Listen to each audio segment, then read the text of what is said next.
Bose sir. బోసు నాకు సురేష్ బొబిలి ద్వారా పరిచయం అయ్యాడు సార్. ఒక డిఫరెంట్గా ఉన్నాడు మనిషి అని చెప్పి అనుకున్నాను. కానీ జీవితం ఉంది ఇతనిలో, ఒక తడి ఉంది ఇతనిలో, వీడు మట్టి మనిషి ఇతను అని నమ్మిన. ఒకరోజు నన్ను కలవడానికి ఖమ్మం నుంచి వచ్చాడు. అన్న, ఖమ్మం నుంచి వచ్చిన అన్న, బస్ దిగిన అన్న, ఆఫీస్కి రమ్మంటారా అన్న అన్నాడు. ఆఫీస్కి వచ్చేసి అన్న. ఆఫీస్ మళ్ళీ కాసేపు తర్వాత ఫోన్ చేశాడు. అన్న ఫిలిం నగర్ వచ్చిన అన్న, ఆఫీస్కి రావచ్చా అన్న అన్నాడు భయంగా.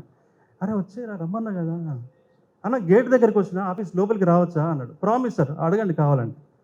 గేట్ దగ్గరికి వచ్చిన, ఆఫీస్కి రావచ్చా అన్న అన్నాడు. రమ్మన్నా. రిసెప్షన్లో ఉన్నా అన్న, లోపలికి రావచ్చా అన్న అన్నాడు. గుండె కలుక్కుమన్నా సార్. ఎందుకంటే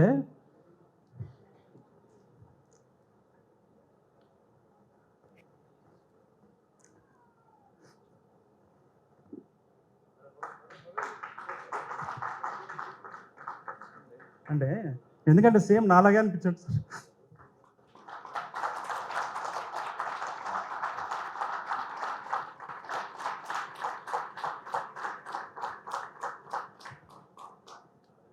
అంటే ఆ ఇన్నోసెన్స్ అంటే సేమ్ నేను కూడా ఒక ఫియర్ ఆఫ్ రిజెక్షన్తోని, ఇన్ఫీరియారిటీ కాంప్లెక్స్తోని కంటెంట్ పెట్టుకొని కూడా బాధపడుతుండేవాళ్ళు సార్. డైరెక్టర్ ముందు నాకు అనిపించాడు సార్.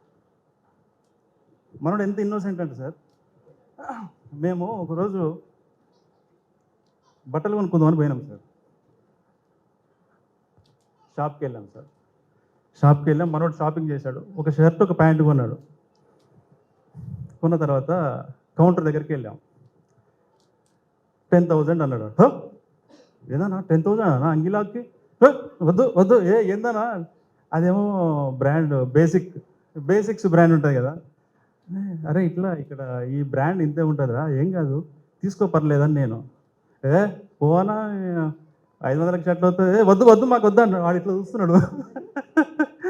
అరే అది అంతేరా, నీ బలవంతంగా తీసుకొని వచ్చిన అంటే అంత ఇన్నోసెన్స్ సార్ మనం. మీరు చూస్తూ ఉండండి. నెక్స్ట్ ఒక మారీ సెల్వరాజ్, ఒక వెట్రిమారన్ నితిన్ గారు అన్నట్టుగా మీరు చూస్తూ రాసి పెట్టుకోండి.